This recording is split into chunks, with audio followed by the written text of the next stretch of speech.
Okay, so today's topic is on how to create harmony in relationships. Now, I know that this is quite a challenging thing in life in general, and it's probably the most challenging thing that we can work through as adults is how to create harmony in relationships, how to create deep connected relationships where, yes, there can be conflict, but we could also work through it and find ourselves creating more community and connection in our life.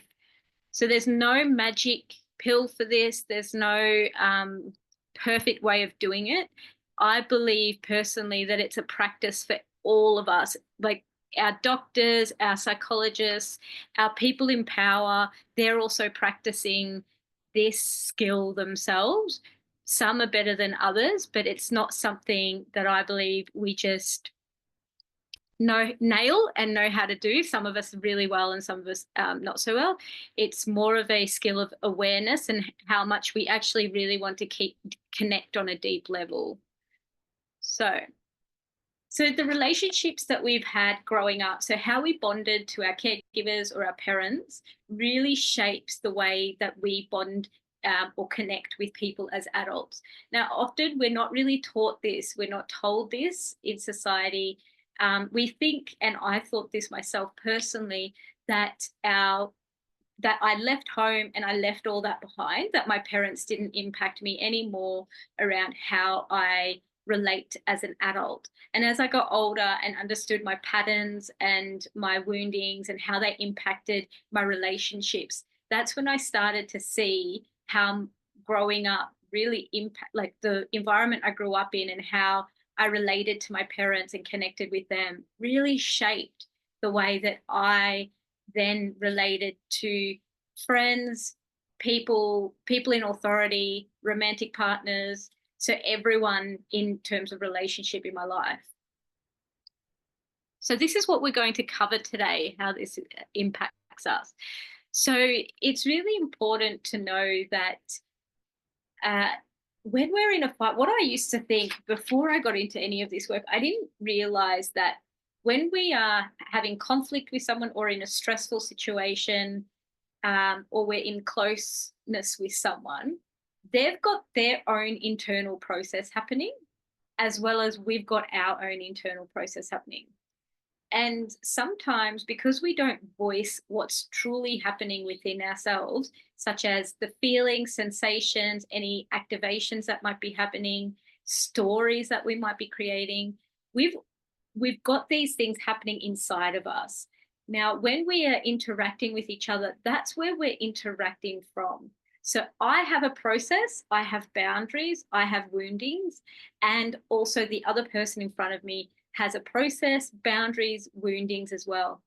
Growing up, the way we internalize things is we believe, and this can be a core belief, that there's something wrong with me. So if I believe there's something wrong with me, then when I'm in interaction with someone else, I'm going to see them as better than. So I might think, okay, look, they look like they've got it all together. They look like they emotionally they're just more stronger than me, or we have these ideas of what we think someone is, and the reality of it is it's actually not the truth of what is really happening. Some people can be more grounded and confident if they've done the inner work. Others can hide it in a sense of, on the exterior, it can look like everything is going really well. They look like they've got everything together. But if you actually went home with them and really got to know them and got to know their inner world, you would see something a lot different. So we've got to be careful to think that the way I feel is either similar to someone else. So like I'll go into it, our projections as well. So say if I'm a kind person, I think the person in front of me will also be kind to me. We tend to project these ideas, but really someone's got their own process, their own wounding, their own response or reactivity. So we've got to be really mindful of that and their own boundaries. So the meaning we place on this influenced by our past experiences and belief. So that's what I was speaking into. So the meaning is our mind and insecurity. So an example of this is if we are in conflict with someone else, we may think that they're hurting us and they're doing it on purpose. They want to hurt us, and we feel like they don't care and they're not considering us. Now, that is our insecurity because we're actually not looking at their process. Let's say we look at their process. They feel tired, they feel shut down, they're very stressed, and something during that day really upset them. And now it's lingering on to the relationship that you have with them in that moment. So what you're feeling is almost like a flow-on effect of a bad day that they've had. And the way that we create the story around it, that's when we kind of get caught into conflict and all these insecurities can come up. So I'll speak more into this in the next one. As I said, we can project our kindness, care, and consideration onto them. What I mean by this is I remember being in a relationship where I just thought they would think like me. So I had this idea that they would care and consider things. They would be caring and considerate just like I would.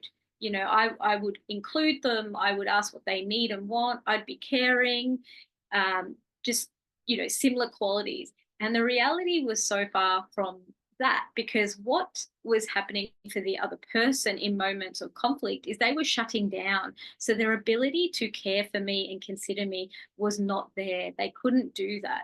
So it's interesting how we've got different coping mechanisms. So I could have a coping mechanism where I want to make things better, and I may fawn. So I may try to meet the other person's need.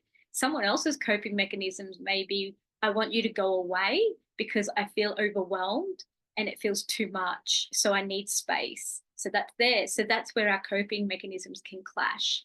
So it's important that we don't project our own experience onto someone else. And the way that we don't do that is by becoming curious about theirs and our own. So I become curious about my own experience and then become curious about how they're experiencing the situation as well. So growing up, we self-regulate and co-regulate. Co-regulation, when we're young, if you think of being a baby and you're being held by your mother or your father, you're co-regulating with them. Now, we need to be taught that co-regulating is a safe thing and to be with someone else, and they teach us how to regulate. So they do it through co-regulation. So we first get, when we're in the womb, we're getting co-regulation, soothing of our nervous system, calming, grounding. Sometimes we don't get that if our parent is under a lot of stress, we may get sort of a different sort of experience. So the nervous system is looking at co-regulating as a human, biologically speaking. We come out and then we cry because we want the other person's nervous system, because that's safe. It's safe for us to be with our parent, with our caregiver, because we can't feed ourselves. We're quite vulnerable when we're born, right? We can't do all the things. It's our caregiver or our parent that is actually providing us with nourishment and all those things. So on a biological level, we want to co-regulate. Now, as time goes on, depending on how you're treated growing up, will depend on whether you find co-regulation safe and whether you trust it. And I'll go into that soon. Self-regulation, on the other hand, is co-regulation needs to be safe. And then we then go explore out in the world. And that could be our first steps as kids, like walking.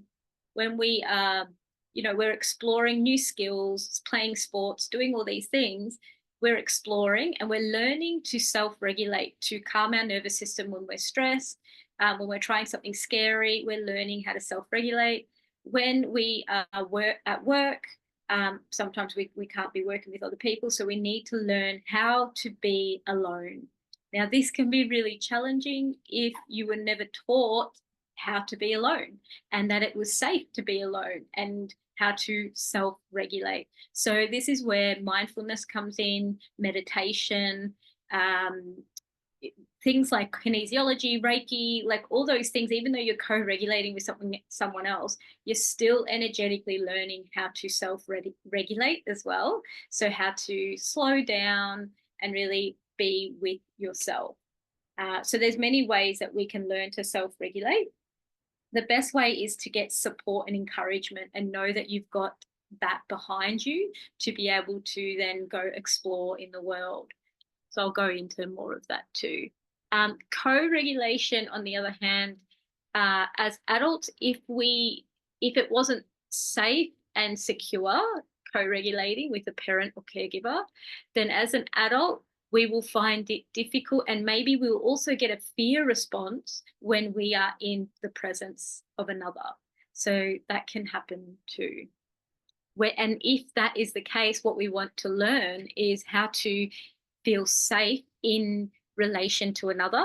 And that means that we want to be able to be vulnerable, speak our truth, speak out about our needs, what we want and need and desire, and that it's safe to do so. Then once we create that safety, then the co-regulation happens and we feel safe in that. And I'll speak into that more as we go on. So how your parent or caregiver coped with stress influences your response to stress. So as a child, our nervous system is connected and co-regulating with our caregivers and our parents. So if they're very anxious, or if they're very stressed and they're in a fear response, if they are very avoidant and they're in a shutdown response, then our nervous system is going to learn coping mechanisms to deal with stress. So this is where we have conditioning and association, where we learn how to cope and survive. Whereas as adults, now we want to learn how to thrive. So that's why we look at coping mechanisms as, how can I create healthy habits rather than coping mechanisms that just helped me survive when I was young. So how do we, I'll just have a look at what I've said here. So how does our confidence, and how do our parents' reactivity reduce our confidence and create anxiety and low self-esteem? As I said, when we are young and we're going and exploring, we're doing homework, this is like consistently ongoing too. It's not like a one-off comment that a parent makes. And it's also, it's always like 70% of the time, let's say, because it's 70% of the time, if they were like this is what creates really low confidence and low self-esteem. So I'm heading out, I'm playing a sport, or I've got homework to do, or a presentation, or I'm wearing something that I really like, and my parent is critical. They're criticizing what I'm wearing. They're criticizing how I'm doing my homework. They're criticizing how I played sport that I could have done better. When we have highly critical parents, this creates a low confidence and low self-esteem within us. And it creates the inner critic too. When we're trying something new and stepping out of our comfort zone, if our parent is controlling and anxious and they're like holding on for dear life and sort of in a bit of a reactivity and frightened mode, then that's going to cause us to internalize these things too. So controlling, catastrophizing, letting you give up without encouraging or supporting you to keep going. Now, this is their own projection of not knowing how to build resilience in you. And so, yeah, so busy, that's meant to say busyness, limited amount of play and presence. So these are all things that accumulated. If this is what we experience, then we will also, as adults, experience low confidence and self-esteem when we're stepping out and trying something new.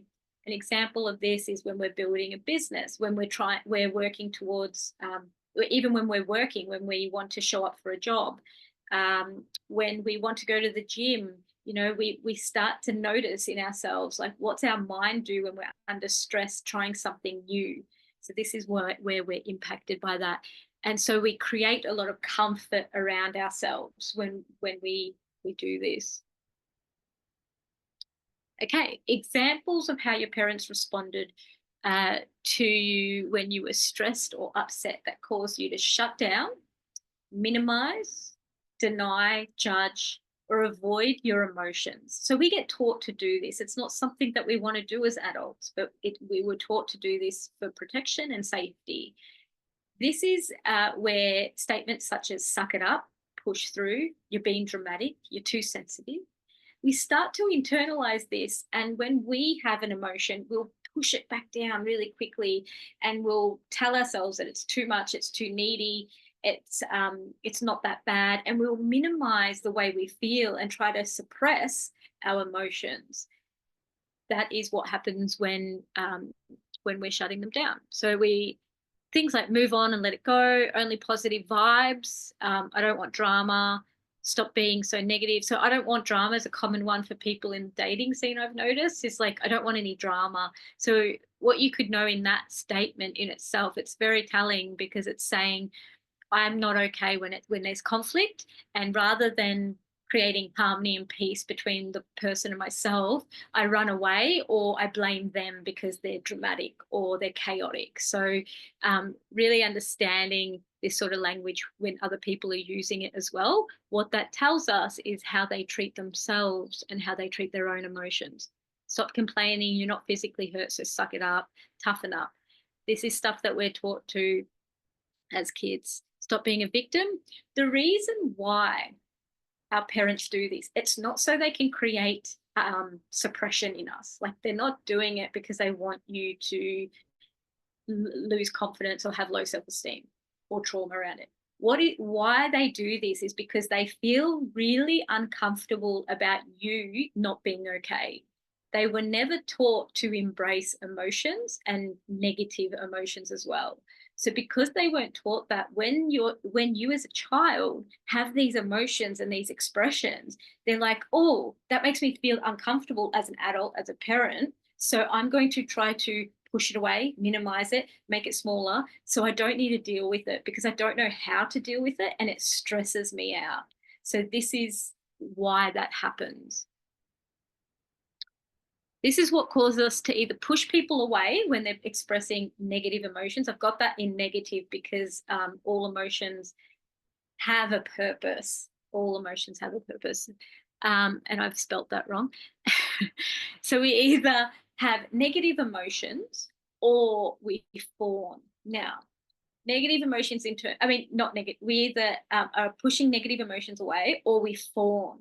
So someone, say if they're being angry, aggressive, or they're being upset, sad, we may lean in and fawn because we have a fear response come up where it's not safe when the other person's not okay. So we try to rescue them from what they're feeling. And when we're doing that, we're actually self-abandoning when we're fawning.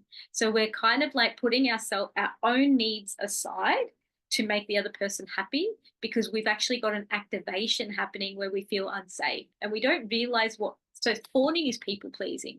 We don't realize that we're actually activated in that moment ourselves. It's very subtle, and it's not until later on where you feel heavy, you might feel a bit of sadness or a bit depressed, fatigued, and resentment. That's a really good signal and indicator that there's been fawning happening.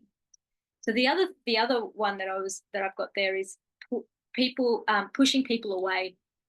This is more of an avoidance. So I will push people away if they're angry, sad, upset, in any way, stressed, tense, because I never learned how to be with that person under that stress. I didn't learn how to deal with it. And the way that I learned was to run away. So I'm going to push you away by either no communication. I will push you away by calling you names or telling you that you're being too dramatic. I need space, or just walking away. So here are a lot of examples of what we needed instead.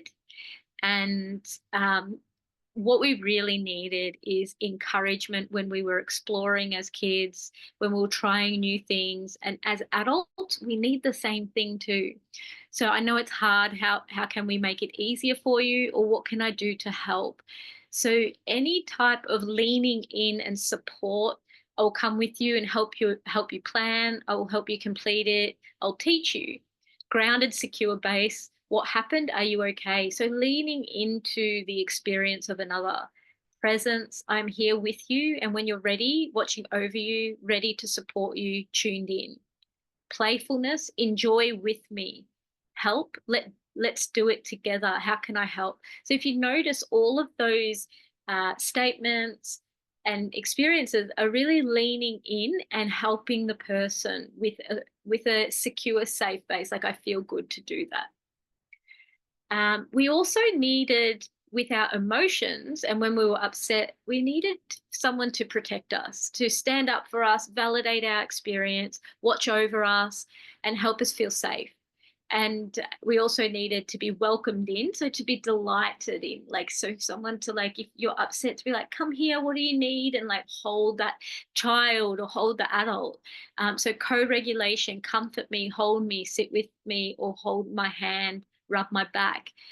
Emotional support to regulate and organize our feelings. So what happened? Curiosity, groundedness.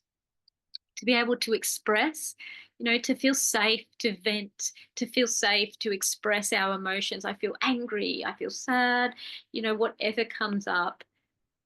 Curiosity, presence, awareness. So what you'll find is a lot of these things a therapist will have, because this is part of, I was saying to my friend, I was like, wouldn't it be like, imagine if therapy wasn't a job, because we all had these skills to do these things. Like, we all had these skills to hold space and lean in when someone's feeling a certain way, to connect, and, to really be aware of our own process as well when that's happening. So unfortunately we don't, which is why we're here. So as the adult, we wanted someone to be more wiser and to really, where possible, meet our needs as well. So this is the ideal. It doesn't mean that we needed it 100% of the time, because we all have experiences of where we do something and we may regret it, or we're activated and we get angry, and that's okay. It's more around doing this for ourselves and others 30% of the time, is what they say, with the Circle of Security, which is a course that new parents do, a government-funded course. So in the Circle of Security, it's all these things that I've just explained, but they say 30% of the time, if your parent can do these things, that's what would create a secure adult. So as adults, the reason why I show this now is this is what we need to do for ourselves, to reparent ourselves, to give ourselves what we didn't have when we were younger.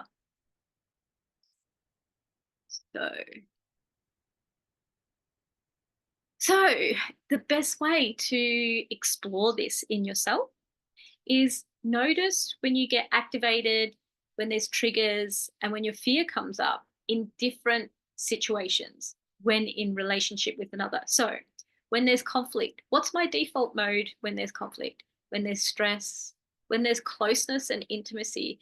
A lot of people don't actually realize that there are people out there who have had so many challenging processes with other people in romantic relationships, where they've got really hurt, and that hurt possibly started as a child, then moved through into their relationship. So closeness and intimacy can actually be really scary, because it's almost like, can I trust this? And it can feel really vulnerable, because closeness and intimacy means that if I get close to you, then I will have an attachment to you, and there might be some reliance on you. So that's very scary for someone who's independent, or for someone who has suffered from a lot of hurt from people. So what happens when we disconnect? So for some people, when their partner or potential partner goes to work and they're at home on their own, they might find that their anxiety goes up, and it's really hard for them to be alone. And there's different processes that happen with that. So someone else might find that when they're alone, they think about all the moments that they shouldn't be with their partner, and their stress levels go up. Someone might find it relieving. So it's different for everyone. Space between the two of you, which is what I just said, coldness, and then warmth. So what is it like when someone's cold towards me? What is it like when they're warm? Some people lean into coldness without even knowing, because it's the familiar, but it might not be what they really truly want. Some people love warmth, and others may find warmth like not trustworthy. So they might actually find it similar to closeness and intimacy, where it feels uncomfortable. So when there is conflict, do I say what I was saying, shut down, make myself small? Do I fight, yell, call them names, blame them for how I feel? Or do I try to control other people and get them to do what I want to make myself feel better? Do I leave the space? Do I go quiet and can't think or speak? Do I fawn? So am I hyper focused on them, and I let myself, I don't meet my own needs, I make them happy? We all have a different process around this. So then again, how do I respond to affection? Do I lean in? Do I feel soothed by it, but then leave? When they leave, do I feel dysregulated, as though I need them back, or find it hard to be alone? Do I like it for a small period of time and then feel smothered and bored? Do I go into can't trust it? It feels good in the moment, and when I'm not with that person, maybe I find all these reasons as to why I can't trust them. When people are warm and soft with me, do I get the ick? Is there like, do I find that sometimes I just get the ick? Like what happens? I like it when people play hard to get, but then when I get them, do I lose interest? So we've all have these different processes around how we respond to affection. So this is just a little examples around how insecurities show up in relationships. And I just wanted to give some examples around this, like real life examples. So I'm not ignoring you, I just need space, some space. And then the other person might feel ignored and as though I don't matter. I need space to recharge. You mustn't love me. I really like you and want to be your partner. I can't trust you. You need to prove your love for me. So these are different ways that we can speak this out. I'm spending time with some friends this weekend. You don't love me and will probably leave me. Are you cheating on me? So our insecurities can really come up. I don't feel like you care. The other person might be like, I can't win. I do so much for you. You're not grateful. So many different ways that this can come up. I want to spend more time with you. You're smothering me. I'm upset that you said, and then the other person's like, I can't trust you. You're too whatever it is, aggressive, too nice, too needy. And then the other one is, I feel like you don't like me or find me attractive. And then the avoidant person might be like, you're making it up. It's all in your head. So there's different ways that this can show up. Emotional distance is like walking away, dismissing, minimizing, devaluing. Those were some examples that I gave you. Not expressing our needs, then resenting the others, including other partners. Find it difficult to receive, then the very thing that we want. It causes us to feel fearful or uncomfortable because it feels foreign, or as though we can't trust it. We lack trust. It can be like a hot then cold, and then a fantasy, not seeing the person in front of you and putting them up on a pedestal. It's a common one. So what do we do with all this information? The way that we reconnect, so reconnect back to ourselves and all parts of ourselves that were not met as a child, so our unmet needs, and identifying these parts to go directly for them, to meet our needs directly. So doing the opposite too to what our default is, and noticing what happens. Understand the difference between truth and intuition, and how your mind creates stories because of past experiences and woundings, and see what patterns occurred with breakups or arguments. See this as feedback and reflect on this to learn about yourself and make different decisions. So that's all the information. How did you go, Glenda? Yeah, look, yeah, pretty good actually. It's all very I think it's relevant to a lot of us, but it just it's very relevant to me. Yeah, growing up, and also I think I would love to know more about how my mum was when I was pregnant and stuff, with abusive husband or whatever, how it came through to me in the womb. Yes. That would be very interesting because I feel it would have triggered, like, I feel it would have been really hard for her. And I was the last baby. Yes. So other than my brother was the older and my sister and then me. Yeah, I was bitter for many years concerning being hurt by family and friends and, you know, all of that type of stuff. But then once I started learning things more, I mean, you realize that they could only do what they could do with the tools that they had at the time and their past and their all of those things, them with them growing up and stuff, not knowing how to treat you and stuff, even though you sort of go, well, yeah, right, okay. Yeah. Could have apologized, or you could have, like been a bit more truthful, or Yes. whatever, but not my deal. I'm looking after me. Well, even though you'd sort of go, Yeah. you know what I Yeah. mean? So it's, yeah, I understand a lot of that more now compared to what I did probably even 3 or 4 years ago. Yeah, that's amazing. Mm. And it's a really great point you bring up, because we can be for a really long time bitter and angry towards them. And what happens when we do that, which is fair enough, by the way, why we do that, Mm. happens when we do that is we're so focused on what they didn't do and them, that we lose focus of like what's happening, what can I do now for me. And so what I always say is like, that anger that we have that we're projecting out, we could start to explore what's it telling us internally, what is it telling us about like our own process, and how can I express that anger in a way that feels empowering so Yeah. I can move forward with my life. Yep. Yep. And being cold, like being able to actually open your heart and show the love and stuff, because it was always, no, I'm too scared to show anything because I might get booted, or I might, or whatever, and bringing back again that sort of feeling within your heart to show your love and not be fearful. Yes. Sort of, How have you navigated that for yourself? Ugh. Um, I suppose first thing, forgiveness Hmm. for others. Um,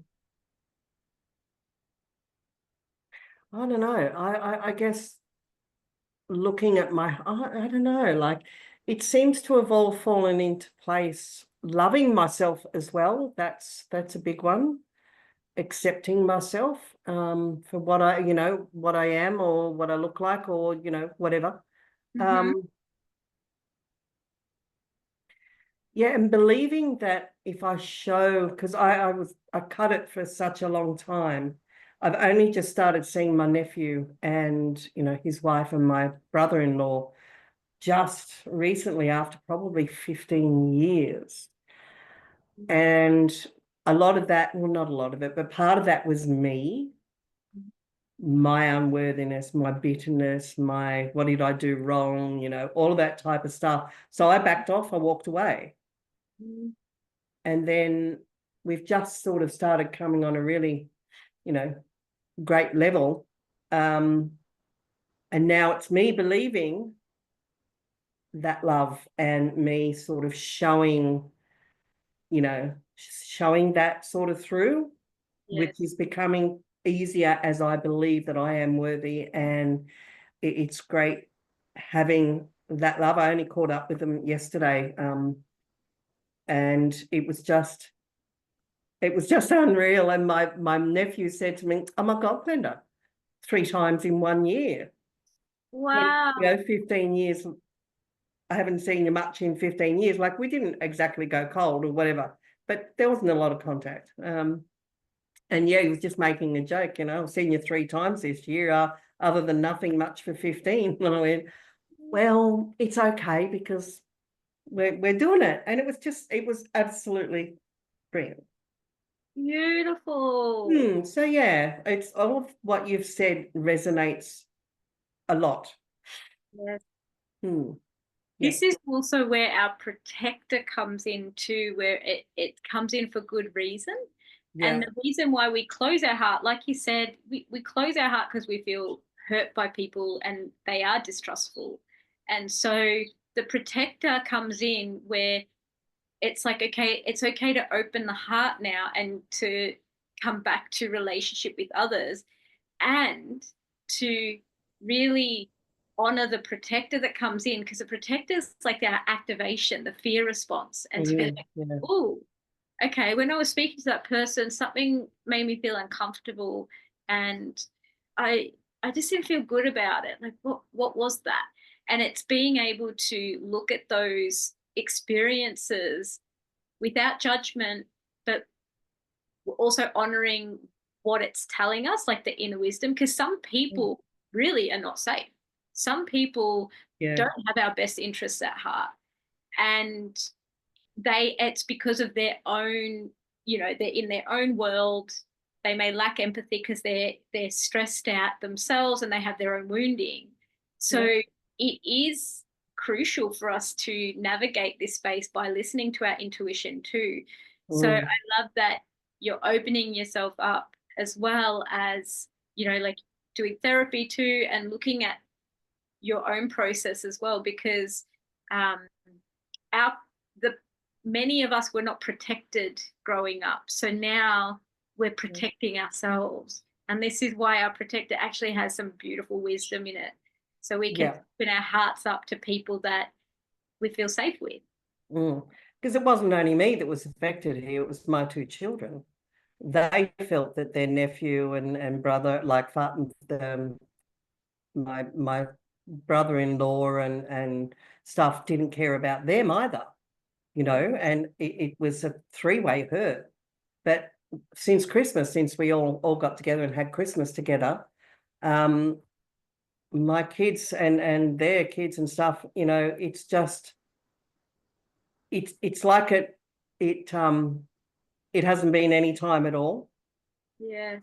that we're in with that family and everything's, yeah, you know what I mean? Yeah, what do you think shifted? Me. Ah, Well, I think my sense of worth, my love for myself, my learning, um,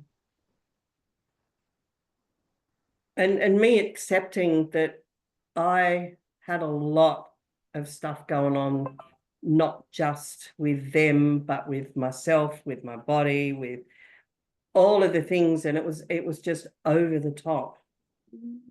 And it's taken me a long time to actually work through. Well, I am still, of course, but yeah, just moving forward more and more and more with accepting myself, the issues I have, all of that sort of type of stuff. beautiful. And do you have like an example of how you've come to that, like to accept yourself and to build on your self-worth? Um, Still not quite there yet, of course. I don't think you ever are, but getting there. But I suppose forgiving myself, um, forgiving my family, at that particular point. Um, yeah, and just opening my heart, really. I think, but because I was never taught to self-regulate or how Yeah. to love and stuff, so I've had to learn all that, and it's not been an easy road. But once I decided that I did not want to be stuck in that resentment, the jealousy, or all of that sort of type of stuff, that's when things started shifting. Oh, I love that. As soon as you decided, it's like you made this conscious decision and then things started shifting. Hmm. Hmm. Yeah. Yeah. That's it. Yeah. Yeah. I mean, Rome wasn't built in a day, but Oh, no. I just feel more softer. Yes. not that anger. I was a very angry person and very bitter, and just like my mother was when my father left. So, Yeah. but yeah, that's not the case anymore. Good. Hmm. Amazing. What's your takeaway from today? I'm on the right track. Yeah. I love I like some of the other things that you put in there. I can't sort of, offhand say exactly what, but just all the different how we felt as children when, your family sort of, or your mother said something like, oh, gee, you're going to go off the rails, or however you'd like to call it. And you realize, well, that was their coping mechanism. Yes. Even though it hurt tremendously in many different ways. A school teacher saying, well, if you didn't hear it the first time, I'm not going to. Well, I'm not going to learn anymore, go away. Yes. Yes. Just all those sort of little bits and pieces that I'm sure we've all had. Yes.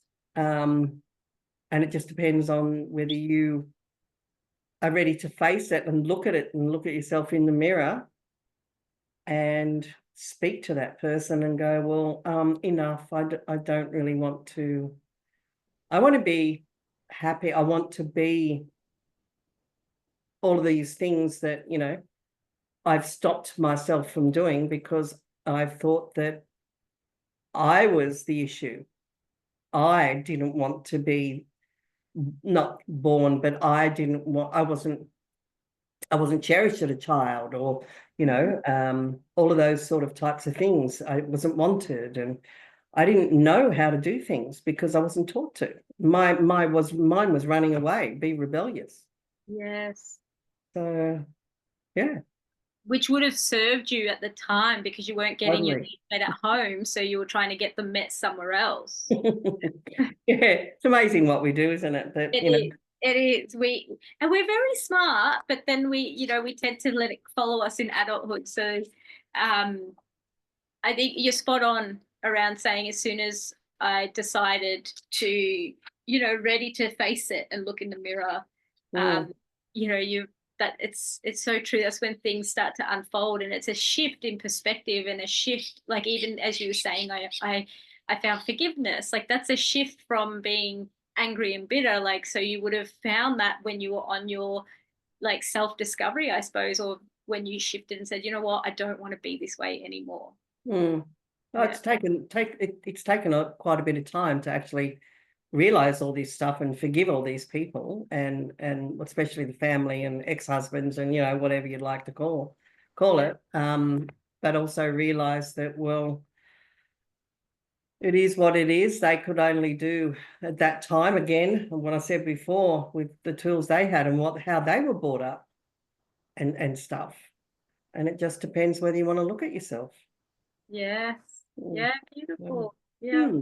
Very true. Very true. Thank you for Thank you. welcome. So I welcome. got all you all to myself. Yeah. I was just waiting for another photo to pop up the top, I thinking, know, so was I. where are they? Where did they go? Uh, They can watch the replay. this is true. Yes, this is true. Well, Uh, thank you very much. It was very informative as usual. I enjoy it so much, and yeah, have a good week, and I'll see you Thursday morning. yes, I'll see you then. Thank you, Yes. Glenda. No See you. worries. Thank Bye. you, Thelma. Have a good day. You too. See ya.